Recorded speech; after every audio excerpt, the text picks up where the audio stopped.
America's Hidden Hell. Life inside the most dangerous prison units. Subscribe for more real crime stories. Like, share, and join the discussion below. It began with chaos inside Louisiana State Penitentiary, better known as Angola, America's largest and most infamous maximum security prison. In the early morning hours, alarms blared through the steel corridors of Cell Block D. An officer on patrol had found an inmate unresponsive in his bunk, the concrete floor beneath him streaked with something that told a darker story. Other inmates stood silent, eyes wide, as emergency lights painted the hall in blue. What appeared to be another prison fight gone too far quickly spiraled into something deeper, something the administration didn't want exposed. As investigators entered the tier, they noticed something odd. Security cameras facing the cell had been turned off hours before. And when they questioned the guards on duty, each gave the same vague answer: maintenance issue. But the prison's records told another truth. That night, 3 inmates had been moved without documentation, and a 4th had vanished from the system for over 6 hours. For a place already called the Farm for its brutal labor history, this incident hinted at an underground order that ran the prison from the inside. The victim, a 37-year-old inmate named Lenny Parks, was serving life for armed robbery. He wasn't known as violent. He'd spent most of his time working in the prison's auto shop. Other inmates said Lenny had recently been asking questions, digging into how certain prisoners seemed to have privileges, late-night meals, extra yard time, or access to contraband. His curiosity might have gotten him killed. As guards removed his body from the block, whispers spread through Angola's walls like wildfire. Lenny had discovered something about the guards themselves. What came next stunned even veteran investigators. When the warden's office was searched, records of solitary confinement orders were found, signed off under fake names. Inmates who had disappeared for weeks were listed as being in disciplinary transfer, but no paperwork showed where they'd gone. Federal investigators later confirmed that Angola had been running a shadow system, secret isolation units where prisoners were held for months without oversight. The truth, buried under decades of denial, was finally beginning to surface. As the sun rose over the razor-wire fields, a federal task force arrived at the prison gates. But as they began questioning guards and inmates, the resistance was immediate. "You don't know what you're dealing with," one officer warned. "This place has its own rules." The deeper they dug, the clearer it became. Angola wasn't just a prison. It was a hidden world of power, silence, and control that operated beyond the law. But the most terrifying part wasn't the secrecy. It was the revelation that similar control units existed across America, in Pelican Bay, Attica, and Holman. And the files found in Angola hinted that something connected them all.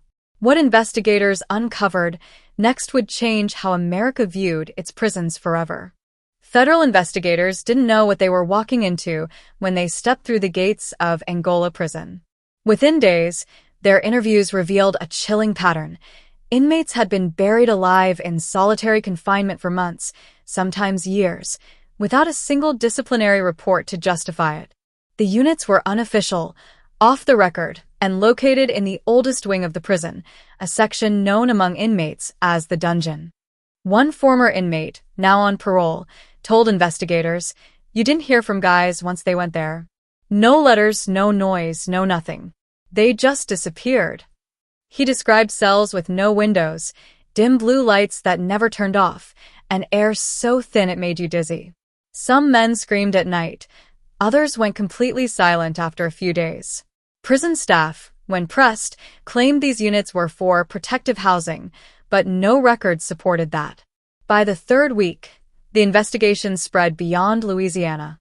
Journalists uncovered identical systems at Pelican Bay State Prison in California, where the Security Housing Unit, SHU, had kept inmates in total isolation for up to 23 hours a day, sometimes for decades.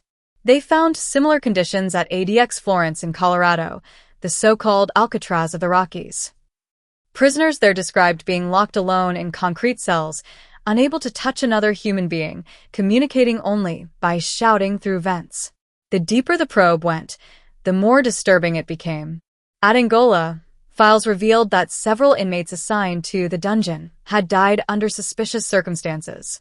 Their official causes of death were listed as natural causes, but their ages, some only in their 30s, told another story. Guards who tried to speak out were quickly reassigned or fired. One former correctional officer, who later became a whistleblower, testified that internal cover-ups were common. If something bad happened, they wrote it up as a heart attack. Nobody asked questions. Meanwhile, pressure from human rights groups mounted. The ACLU and Amnesty International demanded public accountability, calling solitary confinement in these prisons a form of psychological torture. But the state's Department of Corrections pushed back, insisting that extreme isolation was necessary for security. When pressed, one spokesperson infamously said, "These aren't choir boys. They're the worst of the worst." Yet, behind that statement lay a darker truth. Not everyone inside those units had committed violent acts. Some were whistleblowers. Some had filed complaints. And some, like Lenny Parks, had simply asked too many questions. As federal agents requested access to Angola's internal surveillance system, the warden abruptly resigned. The video files they obtained revealed what the state had denied for years: guards entering isolation units at night and leaving minutes later with bloodied uniforms, later logged as routine maintenance visits. The images sparked national outrage when leaked to the press. Nightly news ran the headline, "America's Hidden Hell, Secret Solitary Units Exposed." But before the investigation could move forward, a sudden fire broke out in Angola's administrative wing, destroying key evidence, including personnel files and security logs. It was ruled an accident. Yet, one investigator whispered as he watched the flames burn through decades of secrets. This wasn't an accident. Someone wanted the truth buried with the prisoners. And what they found next would prove just how deep that darkness went. The fire that gutted Angola's administrative wing made national headlines, but inside law enforcement circles, it was seen as something more, a message. Federal investigators suspected arson, but without the missing surveillance footage and destroyed files, proving it would be nearly impossible. Still, fragments of the truth began to surface through testimonies, leaked memos, and hidden records retrieved from other state prisons across the U.S. One of those documents, recovered from a California corrections server, linked Angola to a broader network of special management units quietly operating in Florida, Texas, and Colorado. Each one had its own version of the dungeon, isolated cell blocks where inmates vanished from the record. The pattern was unmistakable. Whenever an inmate filed a complaint about abuse, or a guard reported misconduct, they ended up in one of these units. What began as an investigation into one inmate's suspicious death had grown into a national scandal exposing systemic abuse inside America's highest security prisons. A congressional hearing soon followed. Former inmates, guards, and civil rights lawyers filled the room, recounting horrifying conditions: cells without light, no access to medical care, and mental health deterioration so severe that some inmates begged to be transferred to death row just to escape isolation. One ex-officer testified with tears in his eyes, "We were told to break them, mentally, not physically." But what's the difference when you strip a man of hope? In response to the mounting evidence, the Department of Justice launched a full-scale review of solitary confinement practices nationwide. It was the first of its kind. Their findings were damning. Tens of thousands of inmates were being held in near total isolation, some for more than 20 years.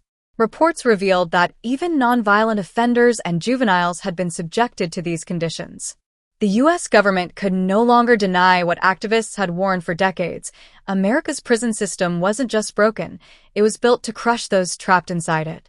As for Angola, the aftermath was chaotic. Several wardens and officers were quietly dismissed or retired early. New reforms were promised: more oversight, improved transparency, and mental health programs for long-term inmates. But those who had lived through it, like former prisoner Albert Woodfix, who spent over 43 years in solitary confinement at Angola, knew change would be slow. In interviews, he said, "You can free the body, but the mind, it stays in that cell forever." Years later, Documentaries, court rulings, and advocacy movements continued to expose the legacy of Angola and other maximum security prisons. Each new revelation peeled back another layer of what some journalists began calling America's hidden hell. The story of Lenny Parks was no longer just one man's tragedy. It had become a symbol. A warning about what happens when a nation builds walls so high that truth itself becomes a prisoner.